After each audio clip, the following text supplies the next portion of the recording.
Cyril, నైరిల్ ఇద్దరు అన్నదమ్ముళ్ళు ఒక చిన్న టౌన్లో పుట్టి పెరిగారు. సిరిల్ పెద్దవాడు, స్కూల్లో ఎప్పుడూ ఫస్ట్ వచ్చేవాడు. అతన్ని చూస్తే అందరికీ రెస్పెక్ట్, బుర్ర తిరిగి జీనియస్ అని పేరుంది. కానీ నైరిల్ చిన్నవాడు, ఎప్పుడూ ఒంటరిగా ఉండేవాడు. అమ్మా నాన్నలు 2 జాబులు చేస్తూ బిజీగా ఉండేవారు. సిరిల్ని చూసి అబ్బో మా అబ్బాయి గొప్పోడు అని గొప్పలు చెప్పుకునేవారు. కానీ నైరిల్ని ఎవరు పట్టించుకునే వాళ్ళు కాదు.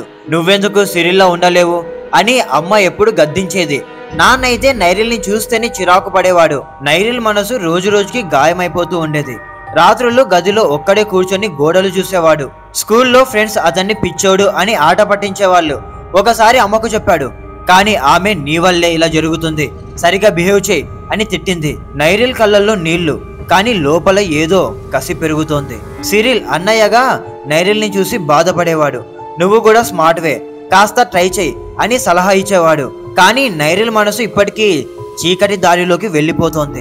ఒక రోజు రాత్రి అమ్మా నాన్నలు గొడవ పడుతుంటే నైరిల్ దాక్కొని చూస్తున్నాడు. అమ్మ సిరిల్ మాత్రమే మన ఆశ అని అనడం విన్నాడు. ఆ మాటలు అతని గుండెని కత్తిలా పొడిచాయి. ఆ రాత్రి చేతిలో చిన్న కత్తి, బయట వాన చినుకులు, నైరిల్ మొహంలో ఒక చల్లని నవ్వు. ఇంట్లో నిశ్శబ్దం. ఏదో భయంకరమైనది రాబోతోంది.